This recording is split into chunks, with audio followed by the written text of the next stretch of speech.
I want to conclude this lesson on the way of the bow by taking a look at one of the books that inspired me, which was Zen in the Art of Archery by a German professor named Eugen Herrigel. Herrigel went to Japan before World War II.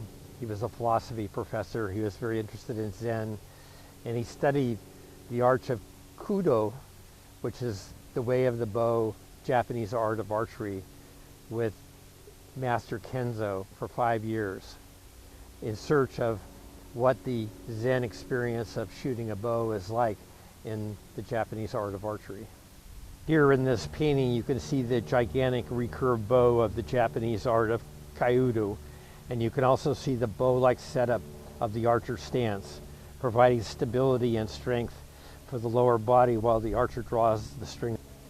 Herrigel studied with Kenzo for 5 years, and after the war Herrigel published Zen in the Art of Archery, a book that has inspired 200 other books with a similar name, and was one of the inspirations for the mission statement of Tennis Reach, which is the art of tennis. The heart of this book is Herrigel's quest to understand the Zen experience of shooting an arrow, or said it another way, shooting an arrow when you're in the zone, not consciously thinking about what you're doing. Master Kenzo described this experience to Herrigel. He said, instead of saying or thinking, I shoot the arrow, I meaning the conscious ego mind, allow the arrow to release so that it shoots on its own. In other words, learn when and how to let go.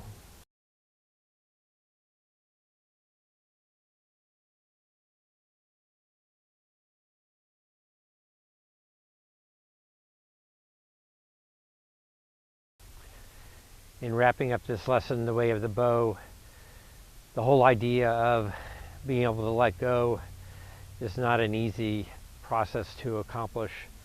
It takes a long time to perfect the technique that we're trying to let go of conscious control of. To letting things go has to be built up with a long series of precise exercises and deliberate practice, and that's what Tennis Reach is also about.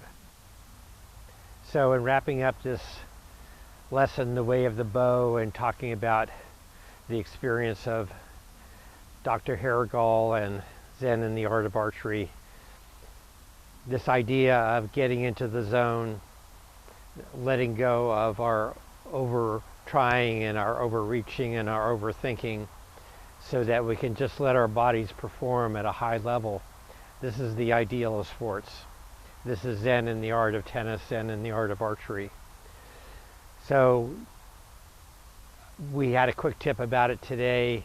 You can't get there with just a quick tip, obviously. It takes a long time of practice and diligence to first make all of these movements conscious and study them, and then to be able to forget them and become unconscious so that we can let go.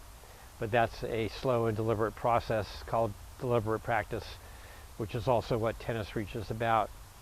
But if you keep at it and you keep watching these videos, you keep understanding these principles at a deeper level, sooner or later you'll start to touch upon this feeling of letting go.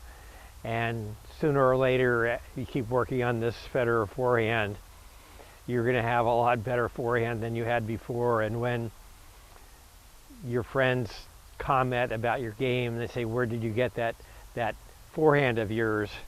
You can say, it shoots.